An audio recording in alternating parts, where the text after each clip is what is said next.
at the bottom of it all.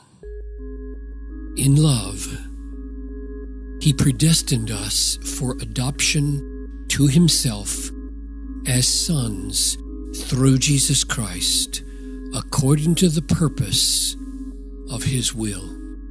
Ephesians 1, 4 and 5. The experience of Charles Spurgeon is not beyond the ability of any ordinary Christian. Spurgeon, who lived from 1834 to 1892, was a contemporary and friend of George Mueller and Hudson Taylor. He served the Metropolitan Tabernacle in London for over 30 years as the most famous pastor of his day. His preaching was so powerful that people were converted to Christ every week.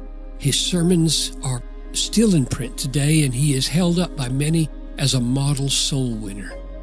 He recalls an experience when he was 16 that shaped his life and ministry for the rest of his days.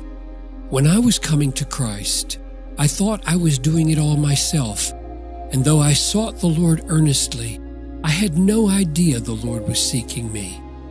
I do not think the young convert is at first aware of this.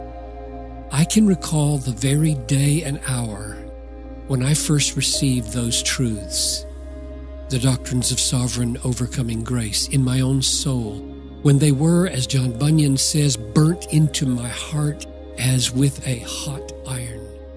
And I can recollect how I felt that I had grown from a babe into a man, that I had made progress in scriptural knowledge through having found once for all the clue to the truth of God. One weeknight, when I was sitting in the house of God, I was not thinking much about the preacher's sermon, for I did not believe it. The thought struck me, how did you come to be a Christian? I sought the Lord. But how did you come to seek the Lord? The truth flashed across my mind in a moment. I should not have sought Him unless there had been some previous influence in my mind to make me seek Him. I prayed, thought I. But then I asked myself, how came I to pray? I was induced to pray by reading the Scriptures. How came I to read the Scriptures? I did read them, but what led me to do so?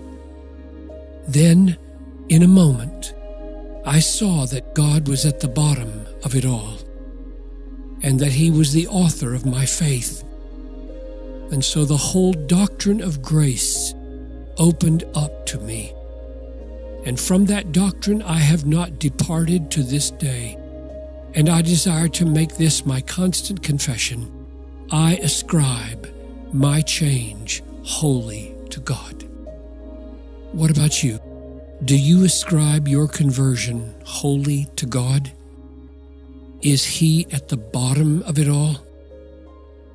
Does this cause you to praise the glory of His sovereign overcoming grace?